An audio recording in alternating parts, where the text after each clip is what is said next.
Hey everyone, welcome to another episode of our podcast, The Assumption Effect. We're your hosts, Nikki and Flossie, and today we're going to play a little game called Facts or Fiction.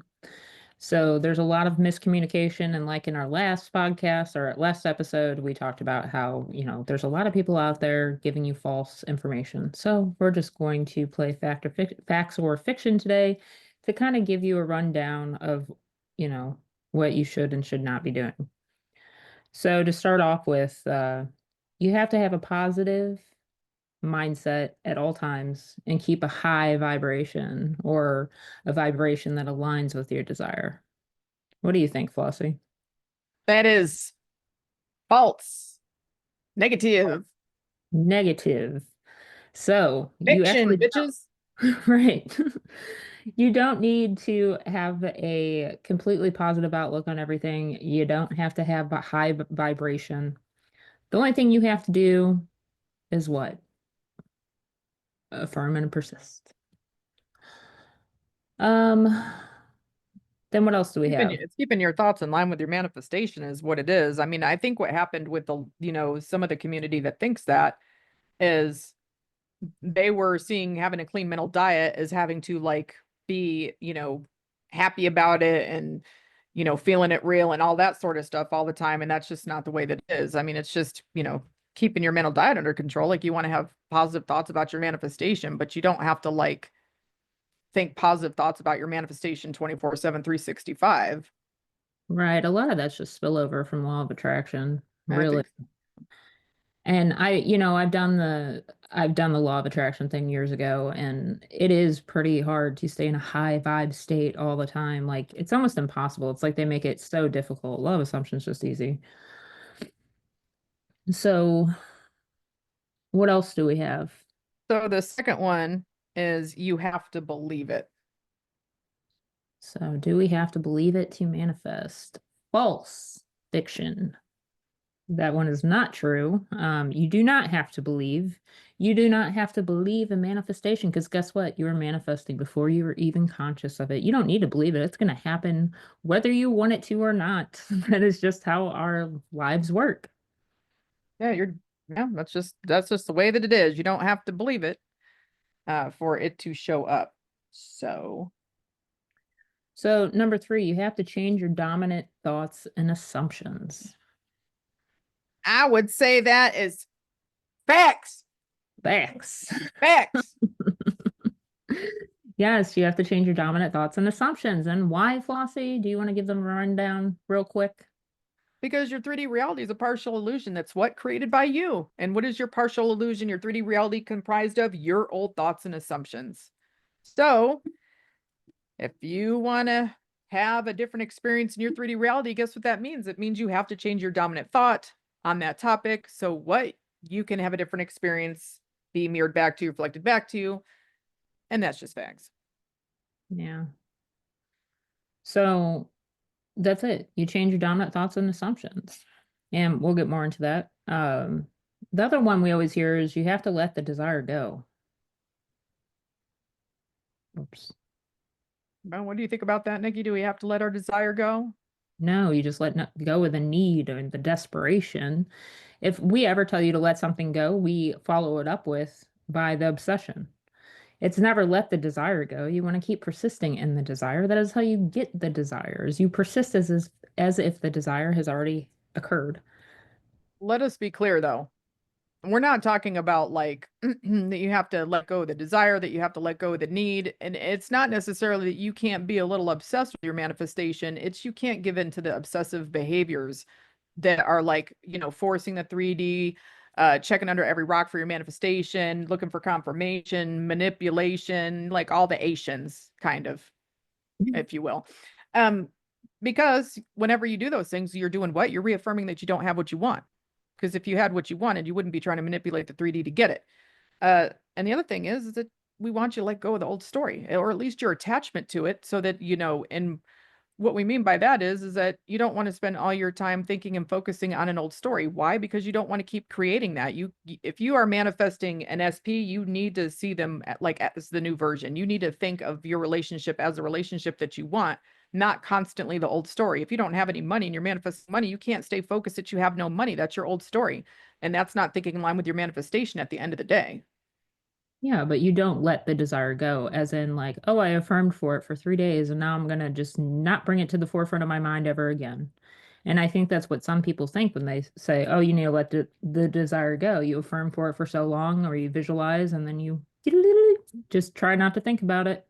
And it might help you guys to understand a little bit of like how this shit comes about in the first place. This comes about because, we are forming assumptions all the time, or we're changing our dominant thoughts on different things all the time. And so if somebody affirmed and persisted for their specific person, and then let's just say, hypothetically speaking, they got tired of it, they felt like they were done with it, they were tired of feeling like they were living in the old story, they were reacting, and they just, walked away from that manifestation for a little bit and started living their life or whatever. And then the SP comes forward. Well, they're like, well, I got that manifestation the minute that I let it go, the minute that I decided that I didn't want it anymore and I stopped affirming for it. Like that's when it came in. So I must have to let all my stuff go in order to get it. And then you have coaches spouting that on every platform that exists, that you have to let your stuff go. And then people form that assumption. And then guess what? Because that's their assumption. If they don't let it go, it's not going to manifest because that's their assumption. Right. Right. So no, you don't have to let go, keep persisting in the desire. It's basically where we're at. So another one, you have to affirm Facts. facts. You have to affirm to get to the mindset of the desire. To get your manifestation, you have to affirm, you have to keep persisting. So this goes along with what we were talking about before. What you have to change your dominant thoughts and assumptions. And that's what affirming is. Affirming whatever you do to affirm, whether it's inner conversations, focused affirming, robotic affirming, all those things, it needs to be done and it needs to be persisted in so that you do change your dominant thoughts and assumptions, because that is how things manifest. Well, and let's be clear. So when we say you have to affirm, we're not necessarily specifically only referencing looping your affirmations. We're just using the term affirm broadly to mean any repetition of thought. And before anybody pops up and says in the comments, well, if someone's really a master at manifesting, they should just say what they want and speak it into existence and put their almighty foot down as the god of their reality, and it should just show up, period. You know what? Some people do reach that point in their manifestation journey. And when they do, we clap our hands and we say bravo. And if they're able to do that with things they have resistance to, that is, that's a very strong, powerful manifester because they're overcoming resistance without like necessarily looping affirmations.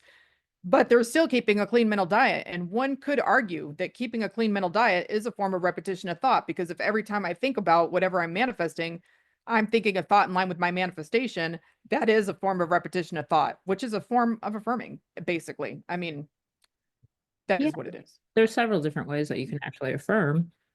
So, pick your poison. Choose which is Exactly. best for you, and you keep persisting in that. And the last one we wanted to do today is facts or fiction. You have to do self-concept. Well, It's fact and fiction. It it's depends. both. Or It's like a it's both. gray area.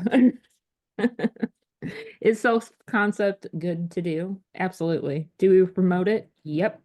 Do you have to have perfect self-concept to manifest something? No. Is self-concept required to persist in a desire? No, but it helps. That's How all. you, yeah, how you see yourself and how you feel about yourself and how you assume others see you and treat you and all those good things is really going to influence your other manifestations. If you're manifesting a specific person and you work on your self-concept that everyone loves and adores you, that will reflect out to that specific person. If you're working on a job and you say, I've always been successful within your self-concept, that's going to reflect back in your work. So self-concept is really about who's a new version of you, right? And that's going to help solidify your manifestation. Well, and keep in mind that like your manifestation abilities is also part of your self-concept. So when you're thinking that you're a powerful expert manifester and that you're always getting what you want and everything in your life is perfect, that is part of your self-concept. Now, quite often, depending on how many affirmations my clients have, sometimes they affirm that separately from self-concept. because you want to have a great self-concept about how you manifest. Why? Because if it's your assumption that you never get what you want and you can't manifest worth a doggy dookie, guess what? That's what's going to be mirrored back to you, reflected back to you.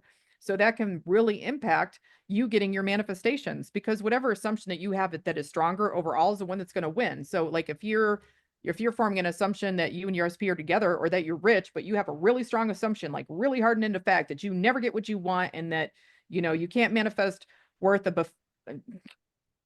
worth, I don't know, whatever. That's literally what's mirrored back to you, reflected back to you. Also, self-concept can be very important in relation to what you're manifesting. So some people have a really poor self-concept in relation to them being the version of them with money, or in relation to them being the version of them in a relationship, or having a job or a career or a successful business. And so we tell people to affirm at least minimally, specifically for like the area that you're manifesting for, so that you have a good self-concept around that. Are there a lot of people who have a great self-concept and not really needing to affirm it? Of course there are.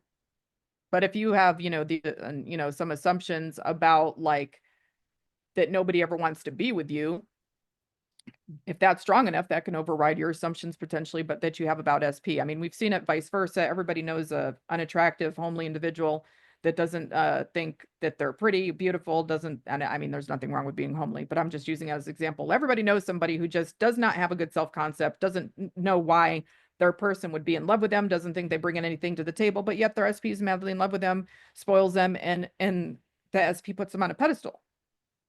Right. So self-concept can be helpful. It's not required, but it's both fact and fiction.